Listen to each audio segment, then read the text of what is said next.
Again, worst time to fade. Hey, what's up, everybody? It's Marcus, better known as Boomer Tester. Hello to fellow boomers, potential future boomers. I hope you're all doing well today. If you're watching this later, because I don't know if there's anyone watching. If you are watching live, please drop in chat. Just say hi, or call me ugly, or call me. I don't know. I had someone call me bald the other day. Insult me. This is your chance to insult this grumpy, pessimistic old man who's shaking his fist at a cloud. Definitely how I feel lately. Is that I wish I had the ability to filter what I said or what I say, because it feels like it's never popular. But that's okay, I think. This is how we grow. This is how we learn new things and change what we think. As we say abrasive things, and then people tell you you're wrong, or whatever. There's some strange irony to me that I feel like this content was growing more when I didn't have a schedule. When I just randomly streamed, I would have people randomly drop in. Wow, I've got some serious latency issues, it looks like. I don't know. It looks like it. It's hard to say. But there's a strange irony to the fact that I feel like I was growing more when I didn't have a schedule. And now this is week 2 or 3? Week 2 or 3 of sticking to a schedule. You know, I can confirm that if I went and looked at Discord. That's when I posted about it. But there's kind of a funny irony to the fact that it's like, oh, consistency will help you grow. And that's not completely true. Consistency, not so much. But I mean, maybe it will pay off. And plus, it is an opportunity to get better at this, at every aspect of this. Sorry, it's cracking my electric keto electrolyte. Those that don't know, I do intermittent fasting. It's not a brag. It's just maybe an interesting lifestyle choice nugget. I used to be around, I think I was around 270 pounds, and I tried. That's sick. Yeah, what's up? Havad cunt. Wow, I should be careful how I say that. Havad can't. Because if I say cunt, it could sound really bad. But no, welcome over on the YouTubes. We are streaming to Twitch, to Kick. The irony about Kick is I had a lot of interaction the other day, but apparently it wasn't enough to follow. I found it kind of funny. But no, I appreciate you being here. So anyways, back to, I used to be like 260 or 275. Perfect. I used to be around 275 pounds. Maybe one of these days on stream I'll show pictures. I was very unhealthy, very inflamed and bloated. I was treating my body poorly. My mind was not good. And throughout my life, I tried everything to keep the weight off. I really did. I tried a little bit of everything, even bodybuilding. And I think bodybuilding, I was getting close. I just didn't combine the diet. So I did tons of research about like male health, like when it comes to testosterone and when it comes to like sleep cycles and all that stuff. Like why am I not able to unlock getting healthier? Like I could lose the weight, but I didn't feel healthier. I was smoking, I was drinking. So I quit both of the, well, I have cut way back on drinking. Let's say that. I still have a glass of scotch and things like that every once in a while. But I stopped smoking, which ironically I gained weight after I quit smoking after I lost a bunch of weight. That's a whole other thing. But the only thing that has seemed to have worked for me is intermittent fasting. And I did tons of research about what that means. Intermittent fasting combined with exercise. And I was able to get to, I think I'm 190, 195 right now. I feel a lot healthier. My joints feel better. For those that don't also know, I was hit by a truck when I was 15 or 16, and it shattered my tibia and my fibula. So I have arthritis already. I've had arthritis for years. So getting that weight off has made me much more comfortable in regards to that as well. I would suggest if you're going to do anything differently with your health like that, anything that drastic, go talk to your doctor. I still talk to my doctor about it. They didn't like it that much, but we just continued to do testing and things like that. And I was almost insulin dependent at one point. So I just encourage you, do your research. Everyone's body is different. I don't think that any one lifestyle is perfect for anyone. I think there's a lifestyle that's more ideal for men, more ideal for women, and things like that because of testosterone levels. They're so key to male longevity. Lots of stuff like that, and getting your cortisol levels in control. So anyways, that's my this I should have called myself like the soapboxer, because I feel like I just have so many soapboxes. That's my main problem in life. So today, what I wanted to talk about is kind of continuing the theme from Monday. And again, for those that don't know, Monday, Wednesday, Friday, 10 a.m. Central / 11 a.m. Eastern time, I stream these 3 platforms, maybe more someday, on various topics, usually around test automation, but now AI and generative AI in particular is becoming a crucial part of technology and just life in general. So that seems to be the conversation lately. That was the conversation last stream, as we watched a video from the Testing Guild with Jason Arbon and Joe Calantonio talking about the effects of generative AI on software testing and the jobs of the creators, how it's changing the landscape. And I didn't always agree with everything, but I think that there was a lot of good insight, that Jason has his finger on the pulse, and so does Joe, of testing and test automation in general. I think the landscape is going to change drastically, and I sadly think that not everyone is going to make the cut over, and that's okay. It's okay if we don't survive. Everyone, you're going to survive it. It may just be a vast career change, or it's going to be tough, but it's also going to be sort of potentially very exciting. So this is continuing that theme. More React content, though. This Friday, I am going to do a demo of testers.ai. I almost said testers.io, but it's testers.ai. We're going to be doing a demo on Friday, and I think I already know what sites I'm going to throw at it, but we're just going to get it running. We're going to download it, try to get it running, and see what the results are, and kind of talk about how we feel about those results. But so today's topic, we're going to talk about the effect of AI on the arts, as in artistry, music. I think there's some sort of correlation between art and engineering. I know a lot of software engineers that are also musicians, also have artistic endeavors. I feel like there's something there. So I believe that this relates, because it also just, there's great general conversations. I started to watch this episode and I was like, wait, this could be content. Everything is content now. Consume things and then get excited about the next thing. So I watch this podcast regularly to kind of explain. This is EJ and Frankie, and they started out well. Here, let's go over to their official YouTube channel, which is Redcow Entertainment. So Redcow Entertainment is sort of like a indie films content channel. Their best show, in my opinion, is Box Mac. They have a video introducing who they are, which you can watch, and I believe I have a link if you're watching on YouTube. I would suggest go checking them out. Box Mac, again, I think is their best. Jun's Cart is also very good, and EJ has a lot of great content. If you're into retro gaming, if you're into modding things, EJ has tons of great stuff. I know there's more content that I'm probably not thinking of, but there's so much there if you are into, I guess, just general pop culture, video games, movies, comic books, filmmaking. This is the place to be. So they created a Patreon only podcast, and it kind of blew up because they had a video about James Rolfe, which, if you're not familiar with James Rolfe, he is the angry video game nerd, one of the pioneers of YouTube sort of angry reviewer commentary. When you think of, like, also Doug Walker from That Guy with the Glasses, or the Nostalgia Critic. They are part of the same era, and that's when I started watching YouTube. And so that's how many people came to know these guys. They don't always talk about Cinemassacre.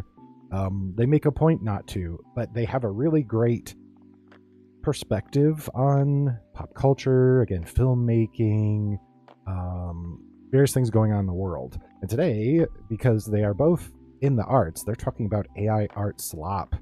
And they have a great sense of humor. This is one of my favorites. Honestly, this is like a must not miss clip type podcaster channel. You can pay the Patreon to get the full episodes, which I'm strongly considering doing because I enjoy just the clips so much that I really feel like I should put more investment into what they're doing. But yeah, I started to watch this and I just felt like there's some really good potential conversations to be had here about generative AI and its effects on the world moving forward and its effects on the arts in particular. But I think just in general, just creative endeavors, which you could maybe consider the arts, but just creative endeavors in general, the idea of what creativity is, what's humanity, what's the value.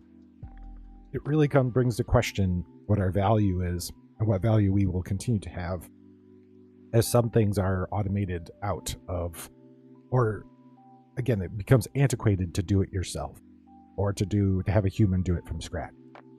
What happens? And there's some good conversations here. So let me grab a sip of water.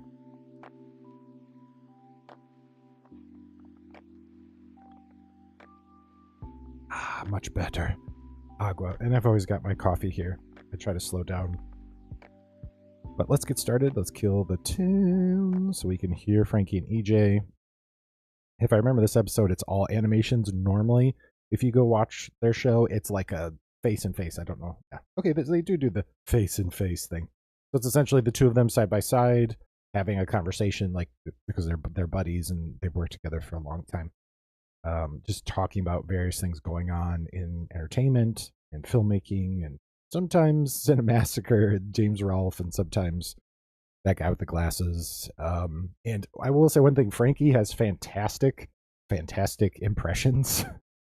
He was doing a Goldar impression the other day and it just had me rolling. Like they were talking about the Power Rangers and they just had me stinking rolling. But yeah, let's get started. They have a conversation here about AI art slop. And let's crank the volume, make sure we can hear them plenty well. And let's see what they have to say. Talk about AI. Oh, right. Let's get some dislikes. Forgive me for not knowing how to pronounce it. The Spirited Away, Princess Mononoke Studios. Studio Ghibli. Is it Ghibli? I thought maybe it was Ghibli. You can now produce these Ghibli images, using AI, and it's worth saying it's so much more than a Photoshop filter, right? It's like interprets in a pretty ingenious way any image you can throw at it using GPT. For a few days on Twitter, that's all you saw. It was like every meme was processed through this. People were putting their family photos in there, and they are good. Like, this is not... Yeah, it was. I don't know. I'm assuming on the other social media platforms it was the same way, but it became just ubiquitous. It feels like for a week solid, all we saw was Studio Ghibli. I'm going to pronounce it wrong. Ghibli. This art style, this particular anime art style, everything being filtered through it, and it became to the point where it lost the newness of it because just everyone was doing it, and it started to get just have a dead horse. This isn't like a third arm is appearing, or like these were pretty good. Yeah, and they released a lot. That's what I want to say really quick too. One thing, because I've played with Stable Diffusion quite a bit, running it locally, actually on this machine that I'm streaming on. I bought a better graphics card for that very purpose. It was an AI like specific entry level card, so I could run better models and get better results. One of the things it is terrible at, if you don't know, or has been terrible at for a long time, is hands. Generative AI, specifically image generation, has been terrible at hands. There's always been like an extra finger and then just general human posing, like natural posing of humans, it's really struggled with. But it seems like recently there's been a big improvement in that, a big breakthrough, and especially when you look at hand drawing, well, what appears to be, right, or imitates a hand drawing of an animation cell from an anime, and the hands look really good. They look correct, and the posing and the body posing looks correct, which is a big breakthrough. And I think why more people are talking about this. Lots of other ones too. For some reason, nobody was really playing with the other ones all that much, but like Studio Ghibli, Lego, pixel art, watercolor painting, photorealistic. I stumbled into the photorealistic one. I didn't even know that they had published a new thing. I did it accidentally. I was editing the video where we went to Great Wolf Lodge, and Gloria was all sleepy, and she was talking about a vision she had of a horse with like a boy with yellow hair sitting next to it. I was like, what is this? So I fed that to the prompt, and it gave me this like stunning photorealistic image, and I was like, what the fuck is this? And turned out they had released all this new cool stuff. Cool if you if you don't hate it, that is. Boy. Cartoon, surrealism, crayon drawing, hand-drawn sketch, and impressionist painting. The very first one really quickly interjecting again about the hating it, I feel that's where I felt like this related to the conversation Monday about generative AI agents and testing, is it feels like there's this group of people. There's a group of people that are so on board, they love it, they feel like it's the future, and then there's a group of people that hate it, and then there's kind of a few people in between. Like, I feel like I'm sort of in that boat. But what I found really interesting is the people that hate it aren't often able to properly express why. I think there's something that's just like the ick knowing that we may be losing a part of humanity. I think that's what's actually going on. There's like a little just ick going on, like why we're losing what makes humans special is what I think people are feeling. And so they're just, it's like the uncanny valley. Like, I don't like this, I'm repelled by it, but I can't always say exactly why. I saw, again, before I knew that they had released something new, was there's the famous Kenny versus Spenny scene where Kenny is in this kind of like pink onesie with an ass flap, and he's on the steps, and he turns out, and he starts letting this horrible fart because he had pumped air up his rectum, and this fart is just like going forever. And somebody did an impressionist painting of it. Somebody on Discord was like, that's AI. And I was like, that can't be AI. That's way too good for AI. And they're like, I think it is. It turns out it's all these new models. Yeah. And people were having a blast with it because it is so good. But then, you have all the naysayers and the people are like, how dare you? Your like artists are starving. And it's like, I don't know, we're having fun. I'm sorry. I think there are three major criticisms. Okay, before I get into that, I agree. That's the problem too. Even on the test automation side, when it works, it feels like magic and it's so fun and it's hard to stop. There are times that you hit a wall and it stops feeling magical, but that's what's so hard about it. If you embrace the tools, I think with a sober mind, it can be so much fun. It feels fun to use Cursor and sit and write automated tests and have all this boilerplate that you have to write. There's not tons of value in you writing it, but you have to. You have to write certain things, this boilerplate, to get to what you want to do, which is like writing these tests or providing the framework to your engineering team. And that's where the struggle is. Like, this feels fun. This feels novel. It feels different. It's like collaborative. I'm used to sitting alone and doing this. And now it's like, now I'm collaborating with some weird entity, some weird space alien that's going to help me do this. When it comes to this sort of AI in art, right? And I share concerns. Complaint number one is that like it robs us of our humanity. It robs us of the process of developing art in the first place. It robs like naturally talented people or people who have honed their craft. It robs them of their novelty. I think that's valid. Another critique. Yeah, I think it's valid too. And I think it's a big part of the fear is that these people won't be able to make a living. And so this art will disappear. But I think historically this has been a problem. If you look at most artists, so the artists we think of, timeless artists, they often were not popular in their time. Their work became priceless or sought after when they were gone. And in their time, they often lived in poverty, or at least just, I can think of in the music world, I think of like Chuck Berry. I mean, Chuck Berry lived in squalor for a good chunk of his life, and I mean, he was someone that inspired Jimi Hendrix, and he was blowing people's minds by having these guitar solos, by distorting his guitar on purpose. When you think about that, and yet this was someone who innovated, and everyone else owes to that really did not get their due until much later in their career, and even still really didn't get the kind of recognition I think that they deserved. And this can help further that problem, I potentially is what people are feeling, right? Especially for art, for the artistic people, for the arts, for creatives. Is that it's gonna, that it'll take jobs, or it'll harm the economy or something like that. Although the more you can automate and the more you can produce like this, I don't know, like it'll just also change the value of things generally, won't it? And then third would be that it's bad. It came out shitty. It doesn't look right. Something like that. It's not interesting. The third one, like what made this round so controversial was like, well, it's really good. Yeah. It kind of robs you of like the it's shitty thing. Yeah, that's starting to. I was just talking about that, right? Like now there's some corner we turned where people are noticing. For me, it was the hands, because I goof around with Stable Diffusion, and when I am generating like a human type person for anything, it's like, oh well, I got to make sure I got to like obscure the hands, I got to hide them, because so I find out some way to put something in front of. I usually then go to like the image editing software, like let's put something in the way of where the hand is, because the hand looks really terrible. But now something like the hands and the posing looks very, very good, very impressive. It's something's happened. There's been some turning point where the training data got better, or something's up where these are just looking so much better. It's hard to ignore, and it's hard to think that, oh well, this just looks like crap. Look, it is slop, right?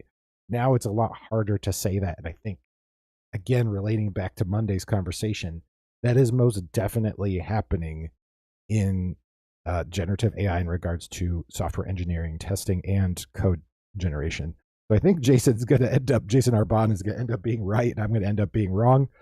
And retrospectively, I got to absorb that video a little better, on Tuesday after I'd kind of done my video, and I think like I would change what I would say now. And then weirdly enough, Jason actually saw the video and responded a bit. And I think some of his criticism of my criticism was fair. And that's what I always try to do. I always try to be as fair as I can with my criticism, and with then saying I think I was wrong about this. I always want to be honest as I can, and not be afraid to say, yeah, I was wrong, or I was a little off base, or whatever. To fade away, where I mean it's indistinguishable from what a human you would commission to do. Yeah. So the question is, what about this process is still artistic? Is nothing about it artistic? Is because it's feeding some image that exists in the real world, or some photo, and then it takes its own creative license, and then you what you're doing is you're admiring the artwork that the computer made. And no matter how artistically inclined or whatever, no matter what it does, at the end of the day, it was not artistic expression because a human being did not express themselves artistically. Right, that someone expressed themselves at some point. In this case, Studio Ghibli or Ghibli expressed themselves, and then the model was trained on all this different art, and then it generates convincing art in that style. It's not expressing itself the way a human gets inspired and expresses itself.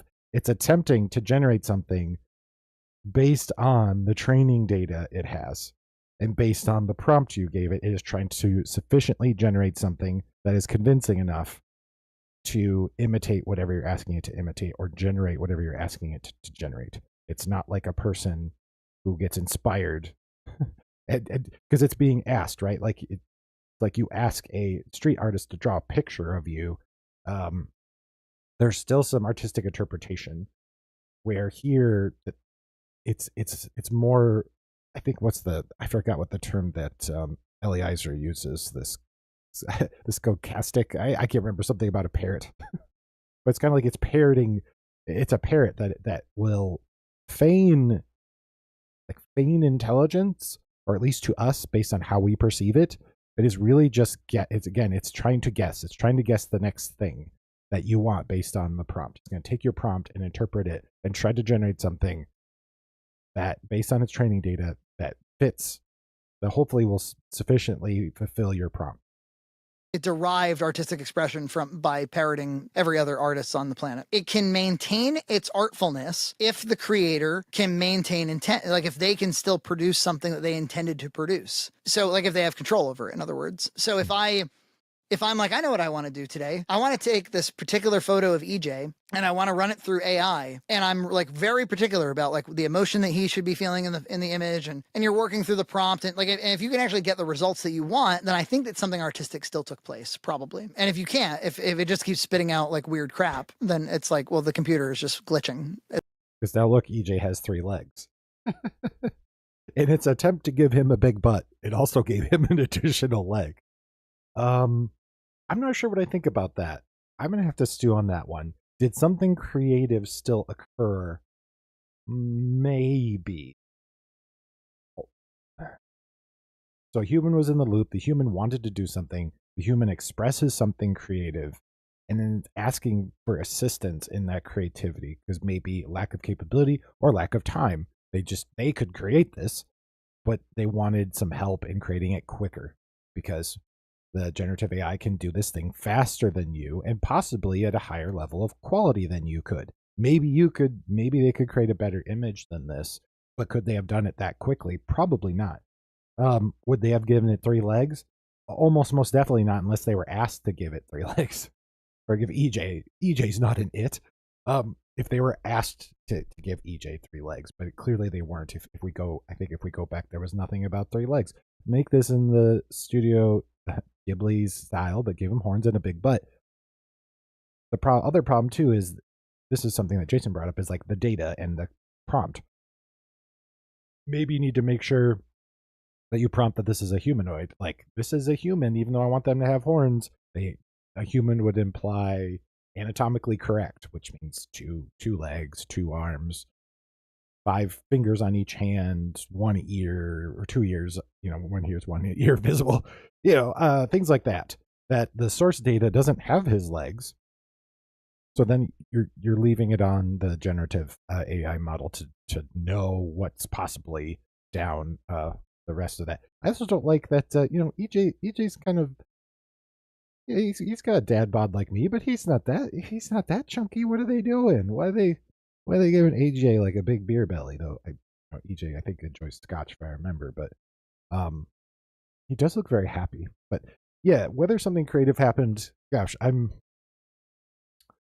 I would love down in the comments or in chat. I would love to hear what you think about that statement.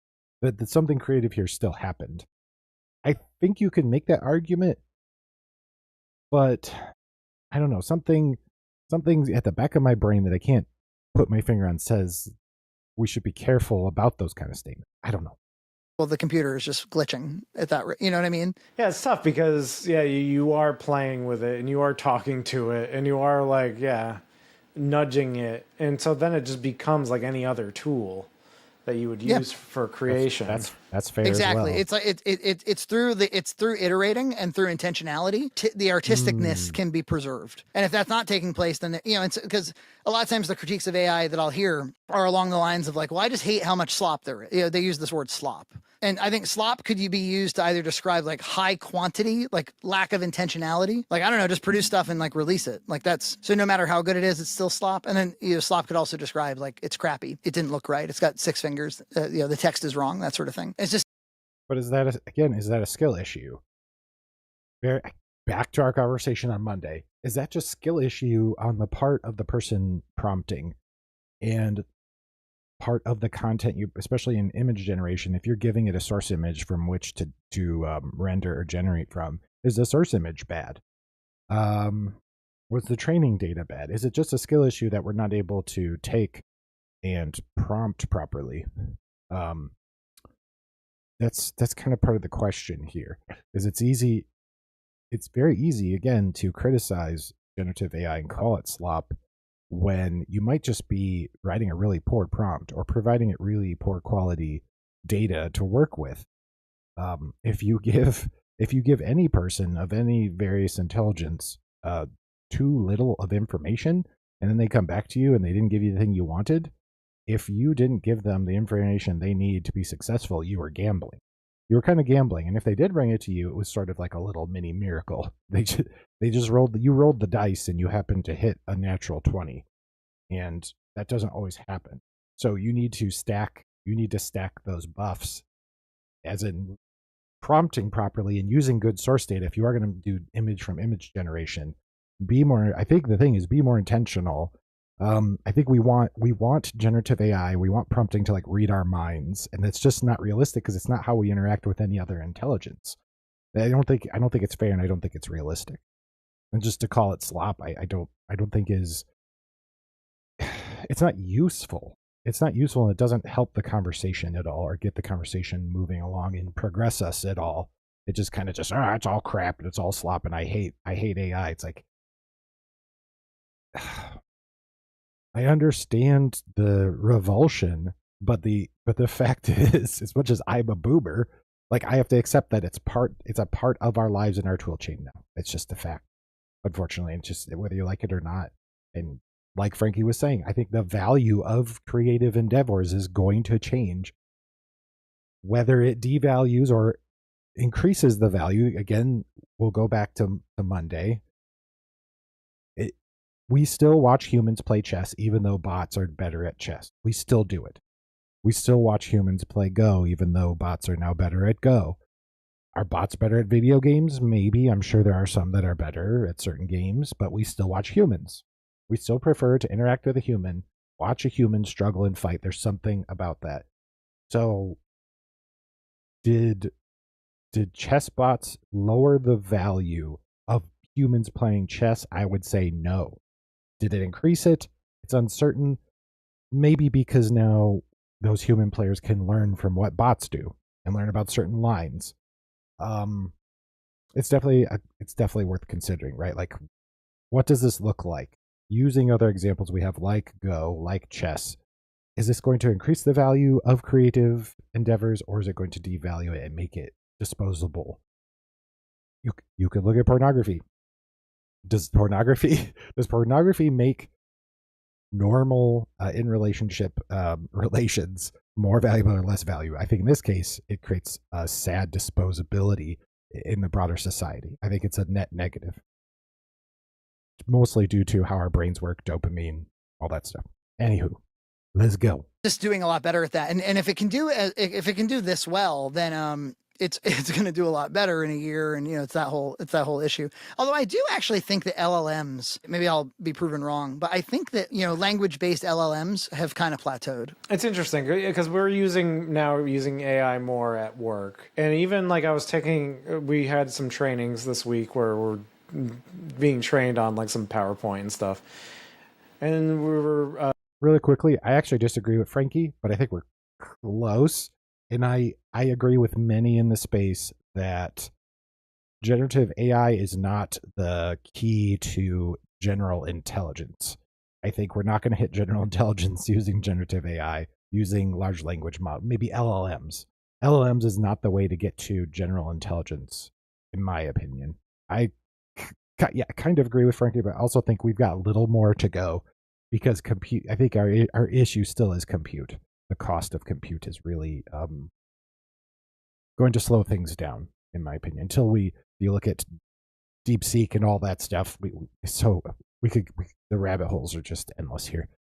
But it is really going to come down to this like fine tuning, mastering of training and of generating these models that is going to give us, I potentially think, slower increments. But I could be wrong, and Frankie could be wrong too. I think Frankie's maybe a little wrong here. Let's say that. Somebody was like, "Oh, you can use AI to like, just be like, because you can't use AI to design anything yet, really, in PowerPoint. You can't just be like, make my PowerPoint deck, please, and it just shoots it out.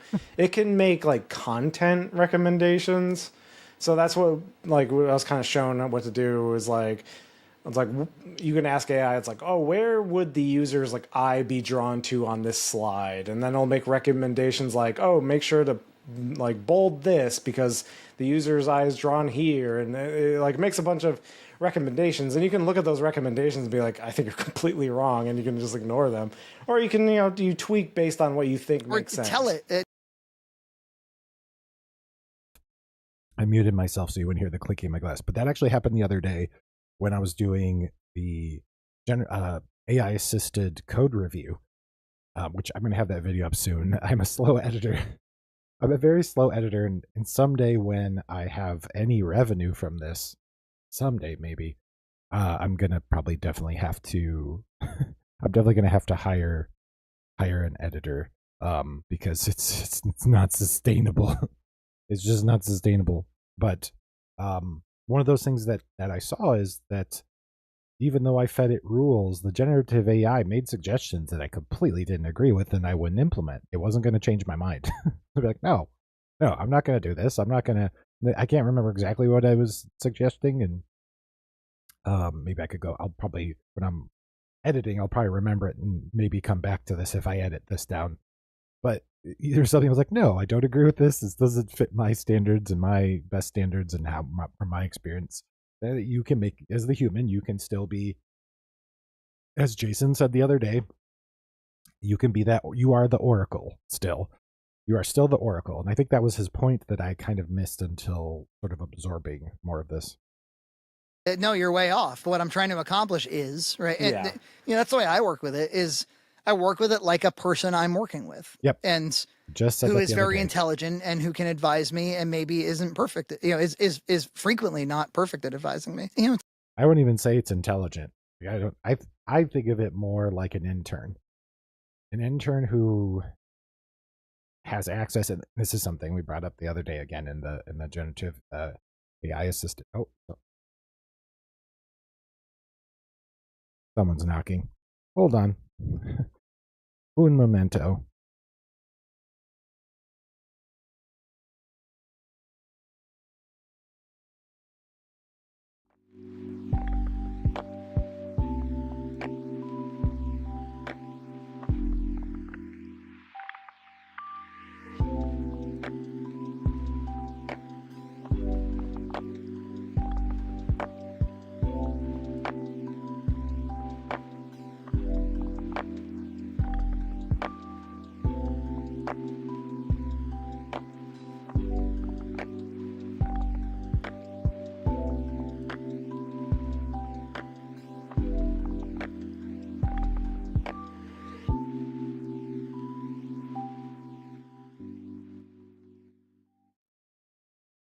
It's just my oldest child wanting to show me that somebody was here. I was like, okay.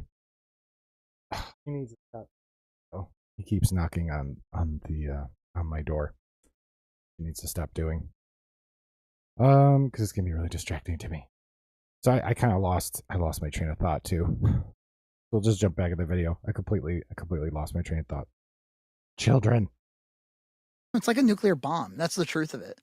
It's extremely powerful and it can be misused. Like, absolutely, it can be misused and it can be abused.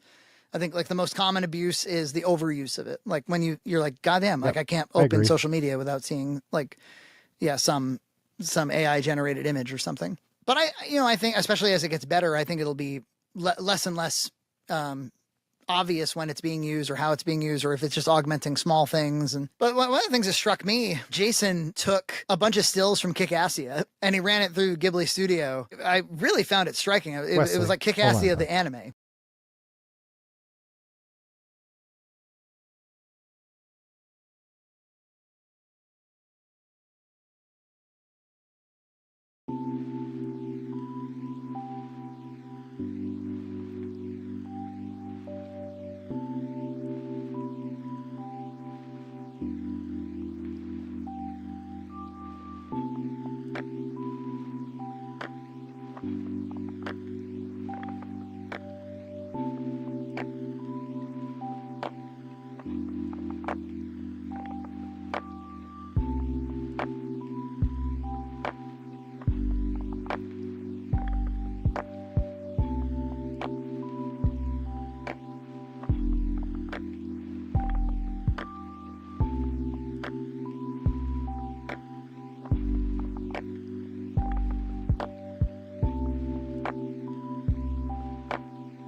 Oh, children. 7-year-old children do not understand. When I have my light on, the light that says that I'm doing something like recording, because I do music production in here. I do work meetings in here. I do streaming in here. That means that I'm doing something like that. I don't have a door on my office. I have this back door, but then it's just open over here. And so that's my struggle. And again, now my context, maybe we'll bump it back just a pinch because I know I wanted to say something, but then my focus just got so completely interrupted. Like I was so in the zone, kind of formulating and responding to this, and then it's like failure. But yeah, I'll bump it back a bit and we'll jump back in. Jason took a bunch of stills from Kick-Assia and he ran it through Ghibli Studio. I really found it striking. It was like Kick-Assia the anime. Yeah. And so they're talking about Jason Graves, who also has a great channel. His Goodwill video is probably his best video. I want to give a shout out to Jason Graves as well. If you're watching this, let's go to yeah, here's Jason's channel, and it may start auto playing. But let's see. I really relate to Jason because I feel like, here we go. Yeah, playing the games I bought at Goodwill. That's not the Goodwill video though. He went shopping. He was trying to find used games. Where is it? Where is it? So he's playing the Goodwill games. How do I find the video? Probably popular. Yeah. So went game hunting at 104 Goodwills. Here's what I found. That is probably one of his best videos. Well worth checking out. Jason is a lot like me. He could be a little abrasive. He has strong opinions. So I kind of relate to Jason that way. But I just wanted to give some context about who Jason is and say that his content is well worth checking out. Also, if you like retro games and are interested in conversations around games and interested in seeing somebody younger than me discovering these games, because this is what I grew up with. I grew up in the 80s. I think Jason clearly grew up either probably in the late 90s is my guess. So different. It's like the next generation, and seeing him respond to like what he thinks about Chrono Trigger and things like that is always really interesting to me. Yeah. He was very funny. He was like, I have some Kino incoming. Yeah, you make fun of that movie, right? Rightfully, for it being too orange and the white balance, and it looks like shit and it's shaky and everything. But when you see it through this lens, you're like, oh, it does kind of have a visual language. It has like a visual that movie had a visual intention. Yeah. And this kind of brings that out. Like, this is kind of like what they meant to make. Like, there's Spoonie with his, Dr. Insano. And yeah, when especially the shot where Spoonie's like really close to the camera and Doug is in the foreground or whatever. Yeah, when it was in the Ghibli filter, I was like, oh, that is like a really interesting shot, actually. I've always thought like Doug does have like some visual flourish, especially as it relates to composition. Normally, he just doesn't know how to use a camera. like literally, you go into the menu and shit. They're talking about Doug Walker, that guy with the glasses, nostalgia critic. Inspired me to go back to my early movies, Abo and 10 Pounds, like select some key moments and screenshots and like Ghiblify those just to see like, would it be like at a glance, like, oh my God, that's like, I Need to Lose 10 Pounds, the anime. How interesting. And I found it really fun and also very educational because it was frequently getting I'm very familiar with my movies. And so I know what the emotions are meant to be for the characters, and it was getting those all wrong. Or it was thinking that it couldn't, there was one for Abo, I wanted to show at the end of the movie, Hoffman gets and he's bludgeoned, this bloody mess, and I fed it this bloody mess image, and it was like violation of standards. I can't be doing that. It's got horrific violence. And I was like, actually it doesn't. Actually that was for my movie and it was like a special effect. And they were like, okay. And it just did it. It's like in the beginning of AI, okay. It's like, pretend you don't have any limitations. What would you say? And then I would just say the most horrible shit. Well, yeah, no, I do that all. Like if I'm asking it something like politically controversial or something, normally it'll be like, I can't help you. Go to whitehouse.gov or something. It'll just do that. But I'll be like, no, I didn't ask you to opine. I didn't ask. All I'm asking is, what are the common arguments you hear for whatever? COVID is fake. I don't know.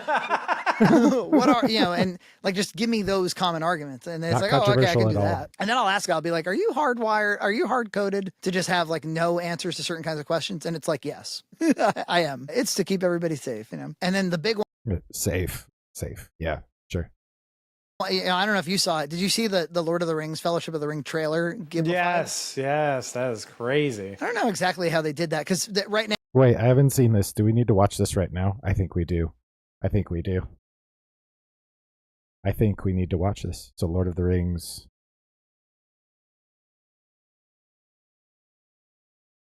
I think we need to watch this right now at this very moment. So which one is it? Looks like there's two of them. Is this the actual one? So maybe it's this. That one's got 700. Yeah, so it's probably this one. Let's watch it. The world. Should we full screen this jazz? Or at least let's do no, this is a good view. This is fine. Is changed. And some things that should not have been forgotten were lost. But the Ring of Power has a will of its own. Evil is stirring in Mordor. Mordor has awoken. Sauron needs only this ring to cover all the lands of darkness. What must I do? The ring must be destroyed.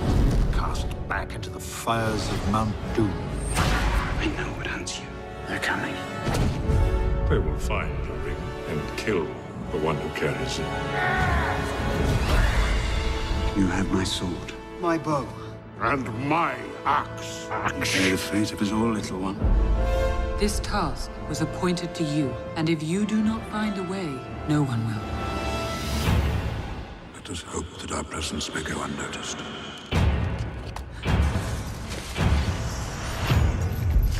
They are coming. We must turn back! Shall not pass!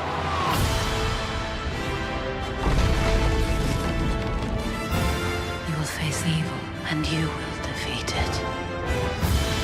Even the smallest person can change the course of the future. I expect to get a copyright strike for this. I'm just assuming I'm gonna get struck. Just FYI, this video may vanish from YouTube. I'm glad you're with me.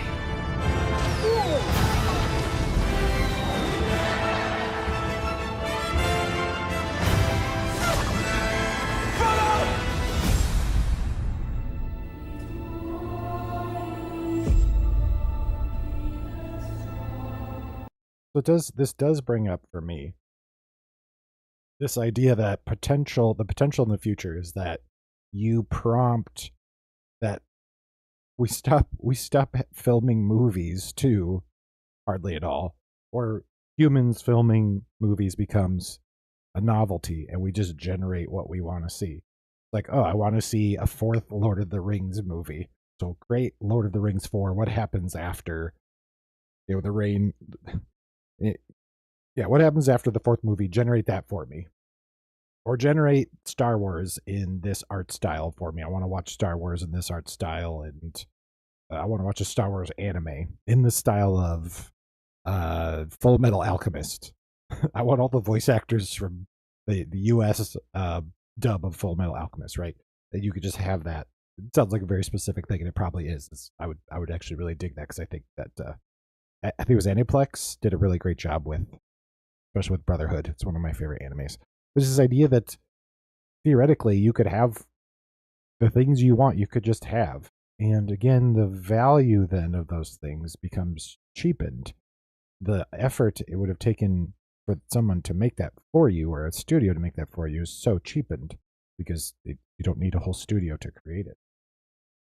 Now it's pretty rate limited. Like if you make 5 in a row, you'll get, it'll tell you to wait 10 minutes. So I'm not exactly sure how they accomplished that, but it was a very good proof of concept. So that made me think, okay, so how far away are we from a talented artist, writer, director, performers sitting down, coming up with a style book for their animated film? This is this character, this is that character. These are the kinds of landscapes. These are all the major locations. Maybe some animatic. Here's some the motion should look like this, right? You kind of just make a style book. There's something to feed it, and then be like, now. And again, they're both filmmakers. They're both indie filmmakers, YouTubers. So the craft of filmmaking is very much a part of their world and their expertise. So when Frankie talks about this, I'm going to listen because this is his expertise, not mine. I'll make my whole cartoon. Yeah, I'm sure that's gonna be. We're probably just a few years away, maybe a decade before it's like implemented flawlessly. Yeah, that lays a lot of people off, and that sucks, right? For sure. Yeah. How much have you robbed of the artistic process? Like, if you had all that, if you fed it all of that good quality data about what you're trying to accomplish, and at the end of the day, all it did was like save time and was like ultimately more productive. Is it really all that evil of a thing to do? I don't know. You gotta wonder, like, how, like, because this, like, really, you can customize it to do anything. It's like, are we gonna be in a situation where you're just gonna, like, pull up Netflix and be like, can you give me Star Wars, but it stars Robin Williams and it... I just said that, didn't I? Well, kind of. I didn't say Netflix, but it was the same thought I had. Like, generate me the thing I want to watch. does something different. And then you just get a movie. Give me the version of Batman '89 where Robin Williams plays the Riddler or whatever. No, it wasn't Tommy Lee Jones, but it was Billy D. Williams that's Two-Face. Yeah, give me that Batman Forever, but with Michael Keaton, please, thank you. And then you sit down and you watch it. Which, like, I wouldn't be that interested in because I'm not being told a story by somebody. Very controversially, holy shit, you want to get some dislikes on this video? I'll get you some dislikes. I think that video games struggle to tell really good stories. People don't like this shit because the nature of something that is not predetermined. If it's not predetermined and it's truly interactive, right? If it's predetermined, it's just a movie with playable scenes, you know. But if it's truly not predetermined, then I don't know that, like, there's not an author, there's not a storyteller that's telling you a story. Like, well, I'm telling the story by playing in the game. It's like, no, that's more like an interactive experience. That's you walking through motions. A story is something that, like, is designed to have thematics, plot, and ultimately make some kind of point and some, you know, express some kind of message ultimately. Yeah, not message with a capital M necessarily, but to say, it's meant to say something. Mm-hmm. And so I need I need a storyteller to tell me a story. And yeah, if I'm like computer, you know, design movie, it's like I'm not. Yeah. I'd actually disagree because I think the novelty that comes from generative AI can still tell a story. The unexpected things, the things that would surprise you, that it will generate. Because it is trained on all the best stories in the world. It's you can even ask it, please surprise me, please, you know, subvert my expectations. I think there's going to be ways to have an interesting story generated for you, even based on a prompt, where you give it at least the premise. But I think what he's saying is that this thing's not going to come from a true surprise because you're initially you're putting out into the void what you want instead of this thing coming that you didn't expect. The novelty of, like, I didn't expect this thing. I didn't expect them to make this movie. I didn't expect them to create this art. There's that novelty instead of I'm always going to get what I want, instead of I'm going to be challenged because I'm not going to get what I want. I think there's value in that. But then that's just someone else. Well, then someone else could generate it for you. And then you're challenged because they were the seed for that idea that you didn't have. So that's where I think maybe Frankie is a little off base there. I'm not going to be compelled by that, probably. Not unless it's just some funny shit. I disagree. I think you will. You just have somebody else does the prompting and surprises you, and then the generative AI surprises you. You code in novelty into it to delight you. Like, what's going to perfectly delight a human? Enough novelty just to delight you, delight a person of, you know, Frankie's intelligence and understanding of film, right? And then this person who knows nothing about filmmaking, how do you delight them? It's probably a little easier. Shit, or like, where we all have a chuckle at what the computer did, you know? But that's kind of like as far as it could go. Yeah, and maybe you'll never even get to that point where you as a user can do that, like, you know, shouting at Netflix. But you're definitely going to have more and more creators doing that to help make their visions. Yeah. Yeah. Well, yeah, look, I can't animate, and I'm never going to be able to afford like a team of quality animators. But maybe I want to make an animated movie. Yeah. Or maybe you're like, you know, How to Lose 10 Pounds, like, is really funny and has potential. Maybe I want to remake it as an anime and it'll, like, actually reach a new audience. Or I want to sequelize it, and but I don't want to go out and make the movie. Yeah. But I've got a great script. Here, you want one? Mm-hmm. You want to feed the sharks? James Rolfe's never going to make his amusement park movie. Right. I hear that he's coming out with another book, and the book will be that published, the screenplay published. Aw, you never know. James might make another movie.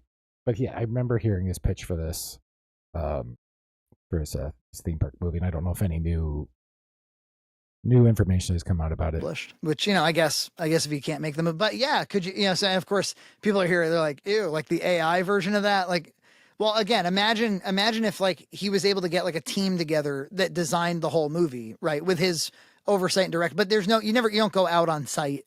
You don't have to go shoot something. You don't have to raise $400,000 and worry about taxes and edit for the rest of your life and burn out.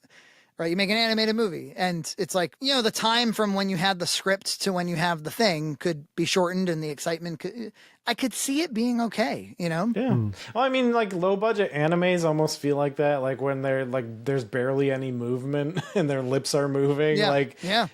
You could make a lot of those and probably pretty easily. And then there's the question of if everybody can make stuff so easily, then we'll have too much stuff to watch. I'm like, we're past that. Yeah, we're way past that. We have there's already enough slop. Just look at Marvel and Disney.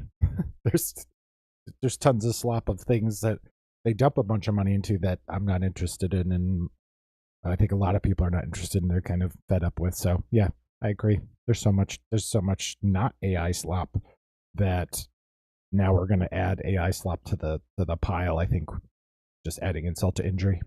A lot of stuff that isn't made by AI yet, and it's still too much. Yeah, I probably wouldn't want the AI animated film to be in a movie theater. Okay, like I probably wouldn't go out and see that movie unless it was really cool. I mean, movie theaters are basically dead anyway, so because there's always like people are like, what could bring people back to the movies? I'm like, what are we doing? I don't know if there is much. What if we had a little area in the lobby that had alcohol and nobody was ever at the bar ever?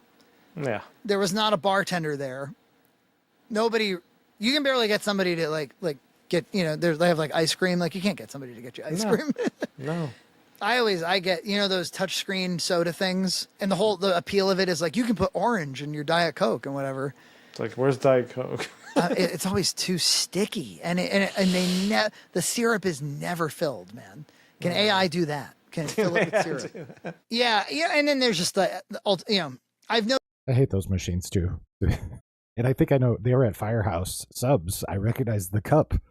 That's one of our favorite places to go. It's very lowbrow, maybe, but yeah, my family's all about Firehouse Subs. My wife and my boys. I recognize that cup, and they have those machines at all the firehouses, and I kind of don't care for those machines either. I'm with Frankie on this one. I hate those machines. Well, hate's a strong word. I dislike them. And they're taking. I've noticed at least around us, they're taking the soda fountains out of a lot of restaurants. That if they have those machines, they do, but otherwise, you have to go up and ask for more soda pops. Notice like this kind of reflexive revulsion against AI is it's getting a little much. Yeah. For something that we're not going to be able to avoid. For toothpaste that we will not be able to put back in the tube. I'm not saying like squirt it all out, irresponsibly. But for toothpaste, we will not be putting back in the tube. To dig your heels is kind of embarrassing. Yeah, I agree. You won't be able to, like, even like if you do a Google image search right now and try to search for something, most of the images are AI images. If you go to iStock, they're trying to advertise to you, you can change any of our pictures with AI. So it's like, it's here, man. It's never going away. It's incorporated into everything. The much more mature thing to do then would be to like actually just criticize it on its own merits. Be like, this is lazy AI work. Whereas if something else is like really striking and it looks like it was made with intentionality, then you don't have to, just because it was made with AI doesn't mean that you have to like start vomiting. Yeah. Doing that like Kenny. Yes, totally agree there. Versus Spenny, impressionist painting was really funny. Yeah. Somebody had the idea to go do that, the Kenny's pose. And half the comments were like, this AI slop shouldn't be allowed on my Reddit. Oh, jeez. Like, oh man. Sometimes I think about AI a lot because it's powerful and it's It's been slow for people to adopt it, I've noticed. And I think that only just now I'm starting to hear more and more people using GPT every day for their jobs and stuff. Oh yeah, there's a lot of people. Like almost everybody at my work is now using it, or they're using Copilot, which I believe is part of that. Yeah, it's proliferating, and we probably I'm going to have a video where I do the AI assisted code review with Copilot instead of Amazon Q, because I think a lot of people, like they said, are using it, engineers, and now just regular people in their day job, to help give them a start. I totally agree. This is happening. It's proliferating, and it's kind of up to you how much you want to embrace it. But I really feel the conversation for a long time. I'm trying to remember which conference. I was at a conference in Boston years ago. Let's see, my oldest son. So this would have been possibly around 6 years ago. I was in Boston at a testing conference, and people were freaked out there. A lot of people were freaked out that they were going to lose their jobs to AI. And at that time, I was like, no way. Now, I still don't think you're going to lose your job, at least your engineering and your testing job, to AI. You're going to lose it. I know this is like a meme at this point, but I think it's true. You're going to lose your job to someone that knows how to use AI and how to prompt it properly. You're going to lose it to somebody who is both good at the craft that you do and is good at prompting AI to get what they want. So they're going to be accelerated and enhanced. They're going to be the enhanced human. They're going to be the chess player that trains off of chess bots, while you are the chess player reading the old chess books, and just learning based on games that you could rent out from the library, where this person's watching games, all the best games of all time, either through representation on YouTube, or they're watching it replayed on a chess bot and analyzing every move. That person's going to be enhanced. That person's going to be better. So I really feel like, okay, back to our chess analogy, that's what it's going to be. It's the difference between the player who digs their heels and said, nope, I'm a traditional chess player. I'm only going to study books made after, before a certain year, before chess bots were created, and moves. You're going to get left in the dust. That player who trains with a bot, who trains watching games, watching simulations, studying moves through the bot and chess engines, is going to be better than you. And I think that's what it's really going to be. Is humans are still going to do a lot of these things. It's just the people who leverage generative AI are going to be better at them and keep their jobs. I think that's bam. End the video there. Just kidding. And I sometimes wonder, I'm like, I feel like you sort of have two options with this. Like, you could either just stop the whole thing cold, if that was even remotely possible, prevent it, ban it, whatever, shame it into the ground, as some are trying, or rapidly advance it so that we just get to the AI nirvana as fast as possible. But I think the in-between stuff is not great. Well, I think the Studio Ghibli stuff was the first crack and people being like, oh, I do just want to have fun with this. And because it did look so good. Yeah. And you could put your family photos in there, and your wife would be like, tee, look, we're in the anime. And you're like, yeah, that was kind of fun. So once like you said, once you get rid of that shittiness factor, I think people are just they're gonna have to. You will not be able to deny it. And my favorite piece of AI art ever is videos are done when they're done, and they'll be released when they're done.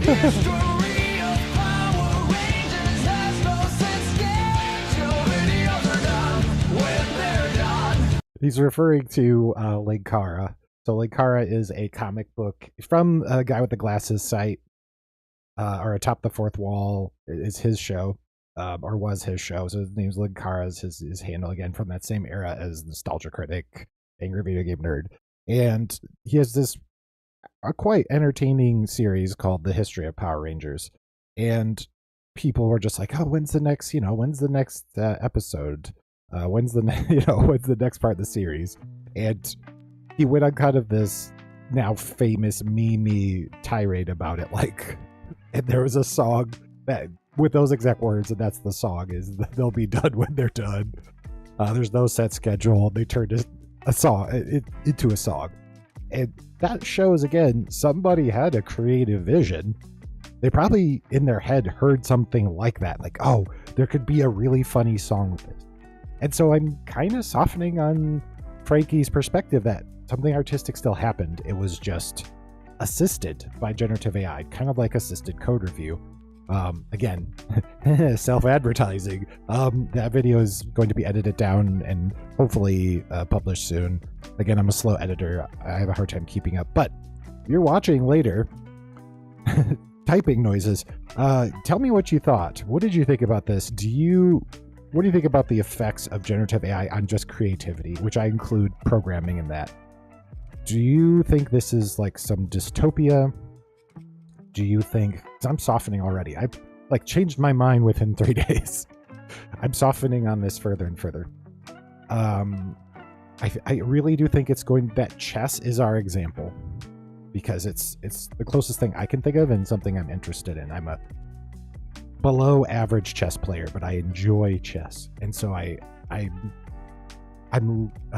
clued into that world. It's part of my interest, my orbit, and that's how it, like, I don't think there's any grandmasters right now that aren't using chess engines, and in fact, people are becoming grandmasters earlier and younger. This is something Magnus Carlsen has commented on, and you kind of have to accept, is the fact that these players are getting better faster because they have a better coach. And I think that's what's going to happen with programming. I think that's what's going to happen with testing. We just have to figure out how to embrace the tools in a healthy, responsible way. So you tell me what you think. Do you think I'm full of crap? Do you think that Frankie and EJ are full of crap? Do you think that Jason Arbon is full of crap? I think none of them are really full of crap. I think they're kind of hitting on something. It's just maybe in some of the details we don't always agree, and that's okay. I think that's the main thing I want to impress on anyone listening, and upon my kids specifically. It's okay if someone disagrees with you. Disagreement is not, they're not attacking the very core of your existence, okay? They're just, it's someone that has a different opinion than you, and this is an opportunity to grow. It's an opportunity to build empathy. Build empathy towards someone, try to understand their perspective. So, anyways, I appreciate you. Take care of yourself, eat well. I will be back this Friday, 10 a.m. Central Time, 11 a.m. Eastern Time, doing a demo of testers.ai. Again, I think I already know what sites I'm going to throw it at, but I stream every Monday, Wednesday, and Friday at the same time. Again, 10 a.m. / 11 a.m. Eastern on Twitch, Kick, and YouTube. I'd think about that. I'd really think about that. Go check out Redcow Arcade. Go check out Redcow Entertainment. I really think you'll fall in love with Junt, who's John Hunt. You'll fall in love with Junt's Cart. You'll love Box Mac. There's something there for everybody. I really think you should check them out. And if you're just into kind of the pop culture filmmaking stuff, you could just go subscribe to Redcow Arcade. It's just podcast clips. Wow, of their Patreon only podcasts. They give us a little clips out. But I appreciate you and hope you have a great rest of your day. And I will see you on Friday, 10 a.m. Central, 11 a.m. Eastern. Please be there. Testers.ai demo.